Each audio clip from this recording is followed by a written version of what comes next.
HDFC AMC Hindustan का second largest AMC है, जो एसेट अंडर मैनेजमेंट के हिसाब से जो करीब 6.45 लाख करोड़ के आसपास का एसेट्स मैनेज कर रहा है।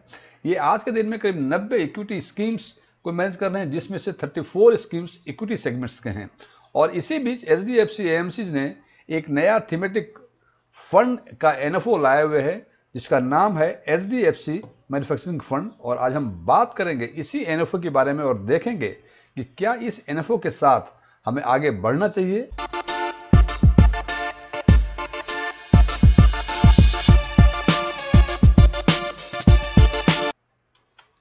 यह एक thematic sectoral open ended equity schemes है, जो 26 अप्रैल 2024 को लॉन्च हो गया है और 10 मई 2024 को ये इसका NFO बंद होगा।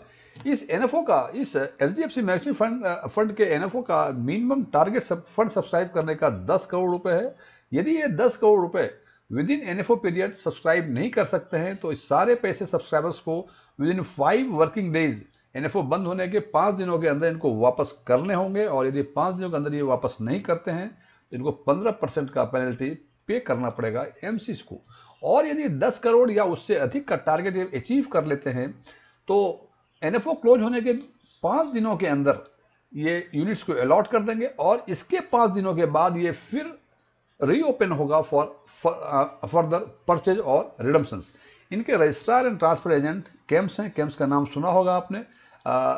मुख्य तौर पे 2 बड़े RNT हैं, रजिस्ट्रार एंड ट्रांसफर एजेंट हैं, केम्स और केफिन टेक्नोलॉजी। HDFC AMC के सारे फंड्स को केम्स मैनेज करता है और इनका जो बेंचमार्क है वो Nifty India manufacturing fund index है। अब थोड़ी बात कर लें इसके एंट्री लोड के बारे में। जैसा कि एंट्री लोड इसमें नील है, एग्जिट लोड के बारे में थोड़ा सा अंतर है बाकी सारे NFO से। ये कहते हैं कि यदि 1 महीने के बाद, परचेस करने के 1 महीने के बाद यदि रिडीम करते हैं तो आपको कोई एग्जिट लोड नहीं लगेगा, लेकिन 1 महीने के अंदर यदि रिडीम करते हैं तो 1% आपको एग्जिट लोड लगेंगे। इनका मिनिमम इन्वेस्टमेंट 100 रुपीज़ है, एडिशनल भी 1 है। इन दोनों के लिए है, आइदर इट इज लमसम और SIP। आपको इसमें नॉमिनेशन के लिए मैंडेट देना पड़ेगा, या तो आप नॉमिनेशन करें या नॉमिनेशन नहीं करना है, नॉमिनी किसी को अपॉइंट नहीं करना है तो नॉमिनेशन ऑप्ट आउट का फॉर्म आपको भरना पड़ेगा। और जैसे कि सारे NFO सारे म्यूचुअल फंड्स में है, 2 प्लान 2 ऑप्शन। पहला प्लान है डायरेक्ट एंड रेगुलर और ऑप्शन है ग्रोथ और IDCW। IDCW means income distribution cum withdrawal plan. यदि डायरेक्ट, रेगुलर और ग्रोथ IDCW के बारे में आपको जानकारी है तो अच्छी बात है। यदि आप चाहते हैं इसके बारे में और जानकारी लेना तो हमारे प्लेलिस्ट में जाके इसके बारे में और अधिक जानकारी ले सकते हैं।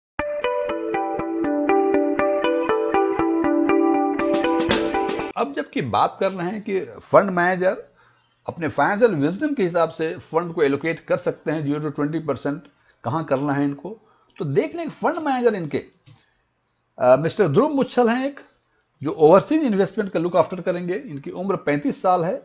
ये CFA हैं फ्रॉम CFA इंस्टीट्यूट और 10 साल का इनका इक्विटी रिसर्च में एक्सपीरियंस है। और आज के दिन ये HDFC AMC के 40 से अधिक फंड्स को मैनेज कर रहे हैं। और दूसरे फंड मैनेजर हैं जो रिसेंटली ज्वाइन किया है इन्होंने HDFC AMC को 1 अप्रैल 2024 को, मिस्टर राकेश सेतिया। ये 42 ईयर्स के हैं, CFA हैं, FRM हैं, MBA हैं, BBM हैं और इनका 17 वर्षों का इक्विटी रिसर्च में एक्सपीरियंस है। अभी तक हमने NFO के सामान्य इन्फॉर्मेशन, सामान्य जानकारी के बारे में बातें की हैं।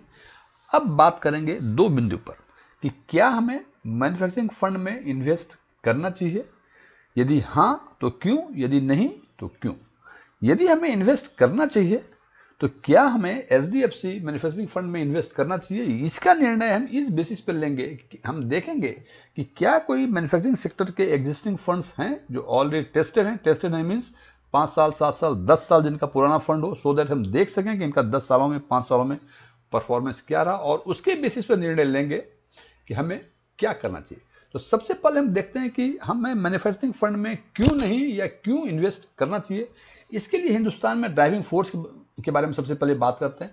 ड्राइविंग फोर्स में हम देखते हैं कि हिंदुस्तान का GDP 2023 में करीब 3.3 ट्रिलियन के आसपास था, जो उम्मीद की जा रही है कि 2030 तक, मतलब अगले 7 सालों में ये दोगुना हो जाएगा और ये करीब 7 ट्रिलियन के आसपास हो जाएगा। This is one of the important driving force which leads to manufacturing sector at the peak level.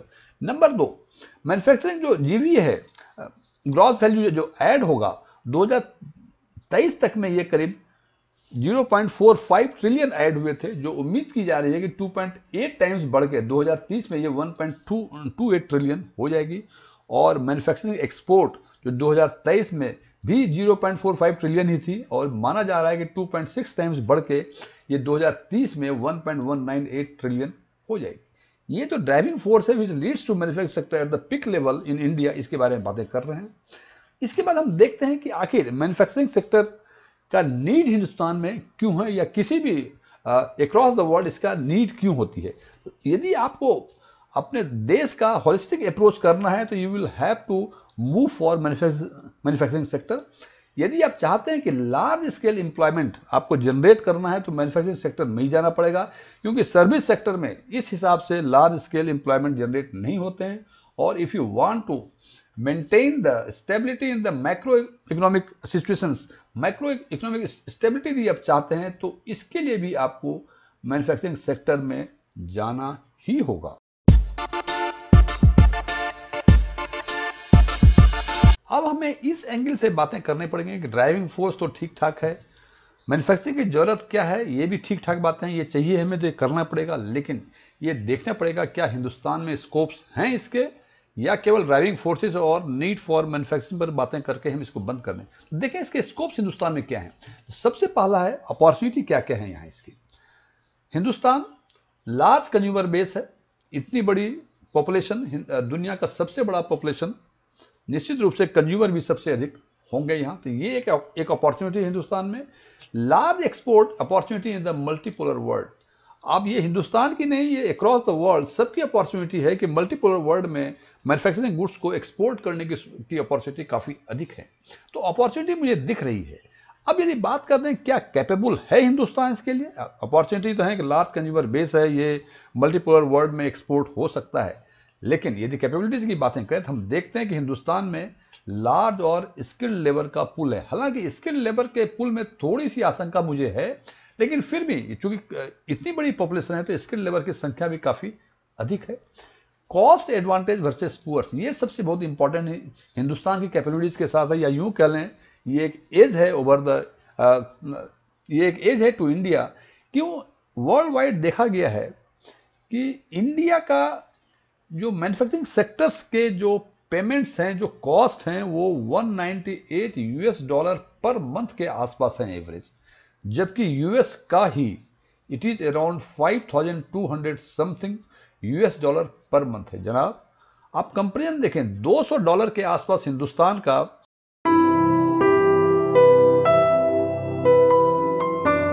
Average wages हैं, जबकि यूएस का एवरेज वेजेज मैन्युफैक्चरिंग सेक्टर का इट इज अराउंड 5200 समथिंग और अराउंड 5300 $, पर मंथ के हिसाब से। सो ये एक बहुत बड़ा एडवांटेज है हिंदुस्तान के साथ। इंप्रूविंग इंफ्रास्ट्रक्चर, पिछले 10-15 सालों में हम देख रहे हैं कि इंफ्रास्ट्रक्चर काफ़ी इंप्रूव कर गए। जो रोड्स हैं एक शहर से दूसरे शहर काफ़ी बेहतर ढंग से कनेक्टेड हो गए हैं, और आगे भी गवर्नमेंट के कमिटमेंट से लग रहा है कि आने वाले दिनों में ये और भी बेहतर ढंग से इंप्रूव करेगा। नंबर 2, सर्विस इकोसिस्टम अवेलेबल है हमारे यहाँ to support the high end manufacturing end. तो इसका मतलब ये है कि ये अपॉर्चुनिटीज़ भी हैं, कैपेबिलिटीज़ भी हैं। इसके बाद हम देखते हैं कि फेवरेबल इन्वायरमेंट है या नहीं है, बिकॉज आज से कुछ साल पहले हिंदुस्तान के कुछ राज्यों में इंडस्ट्रीज इसलिए नहीं आती थी कि उनको लॉ एंड ऑर्डर या इंफ्रास्ट्रक्चर की कई असुविधाएं हुआ करती थी, या गवर्नमेंट क्लैरिफिकेशन में भी इनको काफ़ी दिक्कतें होती थी। लेकिन आज के दिन में इट अपीयर्स कि हिंदुस्तान में बिजनेस करने के लिए फेवरेबल इन्वायरमेंट है।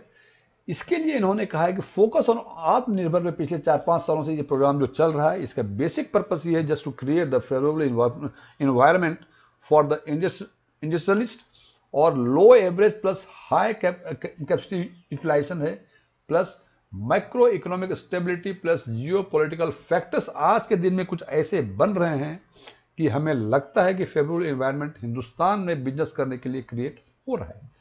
अब थोड़ी बातें कर लें इसके चैलेंजेस के बारे में, क्योंकि अभी तक तो बातें की ड्राइविंग फोर्स ठीक है, नीड है मैन्युफैक्चरिंग का, स्कोप्स हैं, लेकिन क्या कुछ चैलेंजेस भी हैं? तो सबसे पहला challenge sorry, high logistic cost. Logistic cost Hindustan में काफ़ी बेहतर है। अब ये देखना ये होगा कि आखिर पिछले 10-15 सालों में क्या इसमें कोई इम्प्रूवमेंट है। तो ये देखा गया है कि एक नेशनल लॉजिस्टिक पॉलिसी बनाई गई है जो रोड और रेल इंफ्रास्ट्रक्चर के डेवलपमेंट को देखेगी, और इसका फ़ायदा ये हुआ कि 2014 में जो रैंक ये लॉजिस्टिक हिसाब से 54 पे थी, 2023 में ये 38 पोजीशंस पे आ गई, और आगे जिस हिसाब से काम चल रहा है उस हिसाब से लगता है कि आगे ये और इम्प्रूव करेगी। मीन्स लॉजिस्टिक कॉस्ट कम होंगी। और ये रिपोर्ट जो 2014 में 54 रैंक पर थी और 2023 में 38 रैंक पे आ गई, ये वर्ल्ड बैंक का लॉजिस्टिक परफॉर्मेंस इंडेक्स के हिसाब से ये डेटा को बताया गया है। दूसरा चैलेंजेस है पुअर इंफ्रास्ट्रक्चर। जैसे हमने बात किया था, पिछले 10-15 वर्षों में इंफ्रास्ट्रक्चर काफ़ी डेवलप हुए हैं। इसके पहले इंफ्रास्ट्रक्चर काफ़ी स्थिति खराब थी। तो देखते हैं कि हमने पिछले 10-15 सालों में investment in roads, power, railways में किया हुआ है, जिसके कारण कि आज के दिन में ये कहा जा रहा है कि 2013 से 13 में जो 3 किलोमीटर पर डे रोड बनती थी, आज ऑलमोस्ट एवरेज है 30 किलोमीटर पर डे 2023 में बन रही है। फाइनेंशियल ईयर 2023 में एक्सप्रेस वे करीब 4,901 किलोमीटर के आसपास ये बन चुके थे। ये दिखाता है कि चैलेंजेस जो थे, अब चैलेंजेस काफ़ी वो कम हो गए हैं। कुछ गवर्नमेंट ने कुछ एक्शंस लिए हैं, उसके रिजल्ट्स में फ्रूटफुल पॉजिटिव रिजल्ट्स भी आ रहे हैं। और फिर एक आखिरी चैलेंज है कॉम्प्लेक्स लेबर लॉज। चूंकि manufacturing sector labour invested industry है, काफ़ी लेबर इसमें एम्प्लॉयड होते हैं और एम्प्लॉयमेंट भी जनरेट होते हैं, लेकिन लेबर लॉ हिंदुस्तान में इतने कॉम्प्लेक्स हैं कि इंडस्ट्रियलिस्ट को, जो मैन्युफैक्चरर्स हैं, उनको ये मैनेज करना काफ़ी डिफिकल्ट होता है। Keeping in view all these problems faced by the industrialist, Hindustan में एक लेबर कोड इंट्रोड्यूस किया है। हालांकि ये भी लॉन्च नहीं हो सका है, लेकिन ये आने वाले दिनों में लॉन्च होंगे। और इस लेबर कोड की सबसे बड़ी सुविधा ये है कि जो 44 लेबर लॉज थे, इसको कंसाइज करके 4 कोर्ट्स में, 4 लेबर कोर्ट्स में इसको कंसाइज कर दिया है, सो दैट ये बेसिक पर्पस का ये था कि इतने कम्प्लेक्स लेबर लॉज ना हो कि इंडस्ट्रियलिस्ट अपना काम ही ना कर सके। तो इन 44 लॉज को कंसाइज करके 4 कोड में कन्वर्ट कर दिया गया। हालांकि मैं स्टिल आई अगेन रिपीट कि ये अभी लॉन्च नहीं हुए हैं, आने वाले दिनों में ये लॉन्च हो जाएंगे।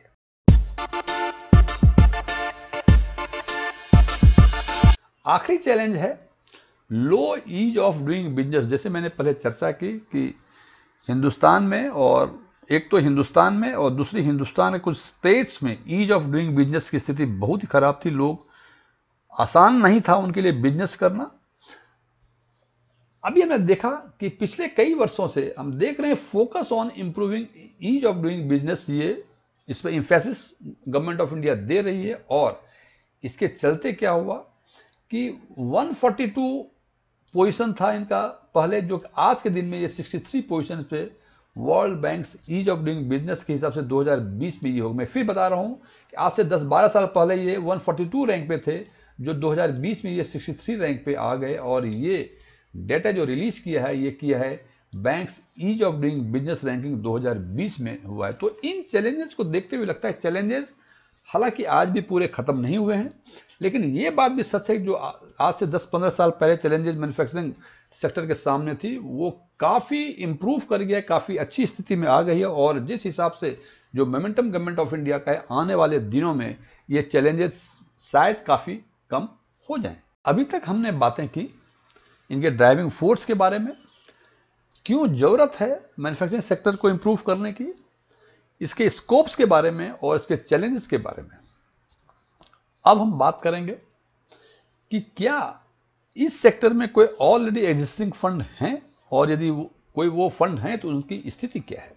तो आज के दिन में मैन्युफैक्चरिंग सेक्टर में 6 फंड्स बाजार में हैं, जिसमें से 3 फंड ऐसे हैं जो 1 साल से अधिक पुराने हैं, और 2 फंड ऐसे हैं जो 5 साल से अधिक पुराने हैं। और यदि इनके रिटर्न के बारे में बातें करें तो सबसे पहले बात करते हैं निफ्टी मैन्युफैक्चरिंग इंडेक्स के CAGR के बारे में। पिछले 15 साल में इनका CAGR 18.4% था, 10 सालों का 16.2% था, 5 ईयर्स का 21.2% था, 3 ईयर्स का 25.4% था और पिछले 1 साल का ये 55% था। अब यदि ये 5 साल में जो 2 फंड हैं, 5 साल से अधिक पुराने जो 2 फंड हैं, उनका एवरेज मैन्युफैक्चरिंग फंड का 21.27% है 5 ईयर्स का, 3 ईयर्स का है 24.91% और 1 ईयर का इसका भी 55% है। और जो 2 फंड हैं 5 साल से अधिक पुराने, उसमें एक आईसीआईसी फंड है जो उन दोनों फंड में से बेहतर परफॉर्मेंस दे रहा है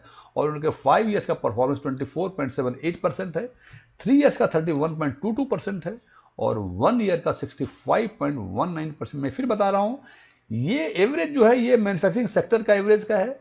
ये सीएजीआर जो लिखा है हमने, ये निफ्टी मैन्युफैक्चरिंग इंडेक्स का है और ये रिटर्न जो है ये आईसीआईसीआई का है, जो कि 5 साल से अधिक पुराने केवल 2 ही फंड हैं। उन 2 फंडों में से एक फंड आईसीआईसीआई का है और उनका रिटर्न 24.78, 31.22 और 65.19% for 5 years, 3 years and 1 year respectively है।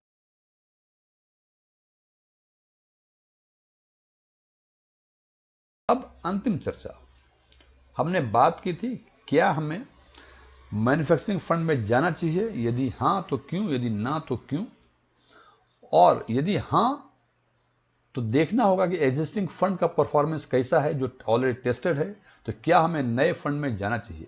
नंबर 1, हमने इनके ड्राइविंग फोर्स, इनके स्कोप्स, इनके नीड के बारे में चर्चा की और साथ में चैलेंजेस के बारे में। तो बोला चैलेंजेस जो थी वो काफ़ी कम हो गई हैं। जो गवर्नमेंट का मोमेंटम है टुवार्ड्स मैन्युफैक्चरिंग सेक्टर, लगता है कि चैलेंजेस और भी कम होंगे आने वाले दिनों में। ये एक पॉजिटिव चीज़ है। इससे ये लगता है कि हमें मैन्युफैक्चरिंग फंड में जाना चाहिए। अब सवाल ये है कि यदि मैन्युफैक्चरिंग फंड में जाना चाहिए तो क्या हमें एचडीएफसी के साथ ही जाना चाहिए या जो ऑलरेडी 5 साल से अधिक पुराने 2 फंड हैं उसमें से किसी एक में जाना चाहिए। तो उसमें जो उन 2 फंड्स में जो सबसे बेहतर परफॉर्मेंस कर रहा है, ये 24.78% 5 ईयर्स का performance, it's very good performance. हालांकि एक चीज़ और देखें कि यदि इनके इंडेक्स का, इनके बेंचमार्क का यदि परफॉर्मेंस देखें तो जनाब 15 ईयर्स का 18.4% वेरी गुड परफॉर्मेंस, 10 ईयर्स का 16.2, 21, 25, 55, ये तो पक्का है कि मैन्युफैक्चरिंग फंड में हमें जाना चाहिए। अब निर्णय ये कि क्या हमें आईसीआईसीआई और एचडीएफसी मैन्युफैक्चरिंग फंड में जाना चाहिए। तो जनाब यदि आपको एचडीएफसी फंड से कोई विशेष लगाव है over the ICICI mutual fund, तो आपको एचडीएफसी मैन्युफैक्चरिंग फंड के साथ जाना चाहिए। और यदि आपको ऐसा कोई लगाव ना तो आईसीआईसी से है और ना ही एचडीएफसी से है और आपको मैन्युफैक्चरिंग फंड में जाना है, तो बेहतर है आप आईसीआईसी मैन्युफैक्चरिंग फंड के साथ जाइए, क्योंकि ये 5 साल से अधिक पुराने फंड हैं और पिछले 5 वर्षों में देखा है कि इनका परफॉर्मेंस एवरेज से और जो इनका बेंचमार्क का कैटेगरी का जो परफॉर्मेंस है, इनके बेंचमार्क का जो परफॉर्मेंस है उससे काफ़ी बेहतर है। क्योंकि देखें यदि 24.78% 5 ईयर्स का, जबकि एवरेज जो है 21.27 है और उसी के आसपास इनका बेंचमार्क भी है। यहाँ देखा 31.22%, जो कि इनके बेंचमार्क से काफ़ी बेहतर है। फिर 1 ईयर में देखा हमने 65.19%, जो कि 55% जो इनका बेंचमार्क है या इनका एवरेज भी 55% से उससे काफ़ी बेहतर है। यदि if you have, I again repeat, यदि आपको कोई एचडीएफसी, हालांकि अच्छी एएमसीज है, उसके साथ कोई इमोशनली अटैच है तो आप जाइए एचडीएफसी म्यूचुअल फंड के साथ। अदरवाइज जो टेस्टेड फंड है आईसीआईसी का मैन्युफैक्चरिंग फंड, आप उसमें जा सकते हैं। हालांकि जैसे मैं बार बार कहता हूं, अंतिम निर्णय हमेशा आपका, यहाँ भी निर्णय आपको खुद ही लेना होगा। थैंक